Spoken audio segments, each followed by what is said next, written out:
Soldier 11 has somehow made it past the year mark. Even after the addition of a character that directly competes with her, she still finds herself as a decently competitive option, even when compared to the Jello Leggings lady. And of course, she is my favorite character, so I'll go with any excuse that I can to make a video like this. But before we get into this video, I've got a few things to plug, so we'll be going at world record pace. Please join Glazewood. It's a grand place to be, filled with people like my moderation team and my server Glazers. Thank you Japan Burger, Aelise, Alexiel, Blood, Malekith, Pine, Sayles, Super Yam, and the Big Mac for helping me run this server. And of course, thank you to all of my server Glazers who have provided us with the Glazer server tag. Thank you to Matt, Adam Split, Alexiel, again, Eric, Gfighter98, Daburna Boy, Gotaru, Carrie, Kiro, King Murder, Crate, Lazy Refined, Not Christoph, Flaurient, Sayles, again, Sweepra, Felix Star, and Yuzuha's Tanuki Kama. I greatly appreciate it, and I think everyone appreciates having access to the Glazer tag. We've recently hit 4,000 subscribers too, so hooray! And yes, at world record pace, let's actually get into this video. Now, I'll admit it, I'm a bit of a biased source when it comes to Soldier 11. I understand that standard banner units are supposed to be sentenced to the toilet bowl, but even then, I think Zenless is pretty cool because you can technically make everyone work. I mean, people still clear Nathaniel Lodgington today, like, it's still possible to do anything that you want. But I have been making videos for over a year at this point, all basically starting from Soldier 11, the Pompeii Eviscerator, and the very solid option as an alternative to Evelyn. Obviously, she isn't here alone. I mean, look at the funny purple website. It has the partner tag on her. But there is an appeal to a character that is this simple. At least for someone like me, I don't think I'm alone in looking at kits that are as long as maybe Hugo's or even Yishuan's. Then you realize that, oh, hey, look, it's my classmates' discussion board post response, and I have to reply to this saying, hi, I don't know, insert text here, thumbs up emoji at the end. Oh wait, it's actually not my response, it's Soldier 11's kit. I mean, her only gimmick is fire suppression, and it's just bonus damage. I don't think it's crazy to say there is an appeal to something as simple as this. 70% bonus damage at max level, and an additional ability that gives you fire bonus damage of 10% all the time, and then, you know, it goes up to 32.5% when you're attacking a stunned enemy. That's it. That's all you have to worry about, and the only gimmick is you have to time your swings on your basic attack if you didn't EX special, ult, or chain attack. Like, you know that the character is pretty solid when even I can describe to you what you have to do. But then again, I mentioned that it's bonus damage, and there is a lot of bonus damage in this kit. And I mean, okay, her numbers right now are probably not going to be good just going alone. She can't solo clear bosses like Miebert and even Yishuan for some reason. Why can they do that, actually? Of course, they were kind enough to drop her, you know, the Hulk giving taco image, but it's actually just Red Robin and the Ultimate Champion. Yes, I know it is the wheelchair team for fire units and ice units. If I said it was Evelyn instead of Soldier 11, would people just hit, you know, the PGE nod, or would they just start actually just soy raging at me? What would happen? Soldier 11 is very, very dependent on Lighter to actually, you know, be built in a way that makes sense to actually maximize her damage and keep her at least above the, you know, Grace tier. I'm not flaming Grace because I low-key don't know much about her, but all I'm saying, M1 is literally getting a coupon to use a water fountain in a public park. I mean, that's 2 energy, okay? 2. I mean, we all know Lighter provides you with every buff that you could possibly want for a fire unit, and also just any unit in general. 3 seconds of stun. I mean, fire damage bonus, ice damage bonus, fire res shred, ice res shred. I mean, do you think this guy could beat Zhao Shou as a partner for Acheron? I don't know. Look at these debuffs though. It's a decently convincing case. But Lighter's existence does a lot more than just provide you with these buffs. It gives you the freedom to change the disc main stats that you're running. And also, yes, you're running 4-piece Inferno, 2-piece Puffer. I know, I'm sorry, I trolled, that is my bad.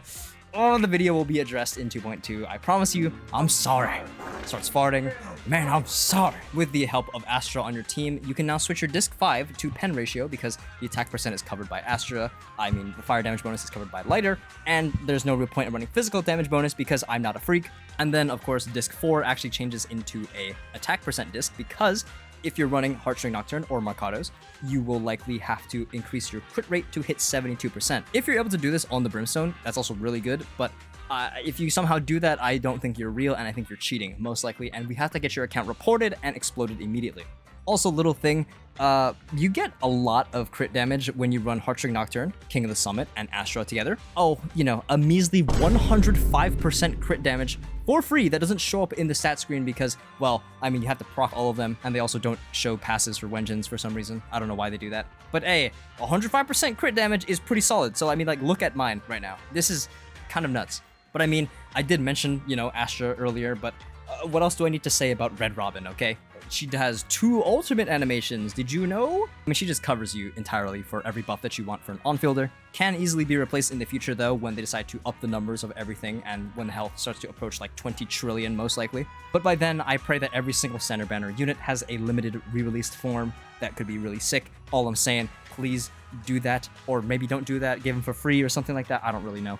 Now, as much as I glaze Soldier 11 for having probably one of the easiest kits to understand out of the entire standard banner roster, I think it is unfortunate to admit that she definitely has some flaws. She has way too much bonus percent damage, so it really sucks when you can't really get much more value on, you know, disc sets that aren't just Inferno Metal, or potentially another set that comes in the future that I don't know about but is maybe related to basic attacks. It's unfortunate because it's just going to be additive and it won't really benefit her that much. Same thing with her M2. I thought it was going to be a big damage increase, but it really isn't. Instead, it's locked behind M6 because that one gives you, fire res ignore, which is really solid. But I mean, you really can't doom post much about this game. I think it is really stupid to consider a whole bunch of negatives like, oh, this nukes a character, when really that hasn't happened at all yet. Even if there's, oh, the partner tag makes them really bad, or that expert tag makes them really hard to play, it really doesn't matter, because even if there's a character that follows the exact same, classification, maybe even the same role, Alice and Jane, they're somehow finding a way to make them work together. I mean, Alice, Jane, M2, I think for both of them is a broken combo. I think you can throw in Yuzuha as well. I don't know how this works exactly, but I've been told that this is like nuclear numbers. They even buffed Ellen, who was the first unit to be added to the game. Have they buffed Zila in HSR? Nope. Have they buffed characters in Genshin? They probably did through indirect buffs because of character additions, but not direct stat changes. Okay, maybe they buffed Zhongli a little, but that's a bit of a different situation. But honestly, even if they add a fire attacker that's another on-fielder, I don't think it's gonna be just a direct replacement for, Soldier 11, Evelyn. It can't possibly be. There has to be a different playstyle aspect that it fills, and I think that's what we're gonna be seeing. I don't think they're gonna be adding characters to directly replace previous ones. It just doesn't make sense for them to do that. Like, if you look at all the electric units in the game, right? Like, especially the attackers, right? We have Anton, Harumasa, Sanbi, and soon-to-be Seed. Every single one of them provides you with a unique playstyle, with the exception of maybe Sanbi and potentially Seed. Again, I don't actually know what I'm talking about. Maybe it came to me in a dream, maybe it didn't, I don't know. But Anton is the quicksop/shock enjoyer. Harumasa is the burst DPS who can chain up to like, I think 30 times, which is insane. Sanbi is the aftershock driver, and Seed, well, I'll just not say anything about this because I don't want to explode. But all of them, all I'm gonna say now, they're all gonna offer you unique playstyles, like even Grace and even Yanagi. Grace might not be that good because Shock as an anomaly alone isn't the greatest, but Yanagi has introduced polarity disorders, which is really sick, especially considering that a certain character named Miberto is able to make very good use of it. I think that they're just doing a really good job at differentiating units, and it's a good sign for characters like Soldier 11, especially now. It's not really crazy that a standard banner unit that works well with most of the supports added to the game has survived this long. I mean, Nakomata's kit is just really stupid and doesn't make sense and can be fixed very easily, but Ben, okay, well, he's probably a different situation. But look, all these characters are still usable, right? You can still run a shock-based team with Grace, even though Yanagi might be considered a better option. It doesn't mean that you can't run it. It's just so beautiful. This game is just so sick. It was actually a hidden Soldier 11 to entire video game and glaze session. What a surprise, I know. The more impressive thing that will happen is if we come back an entire year later and we see a character like Rina ascend to maybe even tier 0.5. Maybe there's a unit in the game that even with their SIG requires you to hit a really high pen level that no one else is able to provide besides the floating maid. And I mean, maybe we don't have to wait that long, and maybe there's an attacker that requires another attacker that burns a lot of EX special energy. Maybe, I don't know. That being said, that was the whole video. It was just a glaze sesh overall to say that this game is going in a good direction. I know the video was a bit under-edited, that's on me, but I just wanted to try this out. I think just talking in general was pretty nice. I was going to make a guide video originally, but I decided to switch to this because I thought that it was way more annoying to try and fit things into a guide and realize that I'm gonna get flamed in the comments no matter what because my gameplay is bad and also I don't know that much about the game. So I decided to do a little bit of testing because I might make the guide later on in 2.2 when a certain thing happens, but we will have to wait and see for that to happen. Once again, thank you guys so much for 4,000 subscribers and all of the support on like the past 6 videos. I cannot believe that we're here. I mean, we even have a server tag on Discord. I did not expect us to even get close to that. Discord is pretty greedy when it comes to actually boosting, so thank you guys so much. Please join Glazewood. It's a pretty great place to be. I love talking to new people. And of course, thank you guys so much for watching the video. I appreciate it. Like, comment, subscribe, do whatever you want. Next set of videos should be a lot faster. In 2.2, I am going to be blasting out videos. I promise you. But But yes, all right, wrapping it up now. Thank you guys so much for watching. Appreciate it. Take care, everybody. I'll see you guys later. Bye-bye.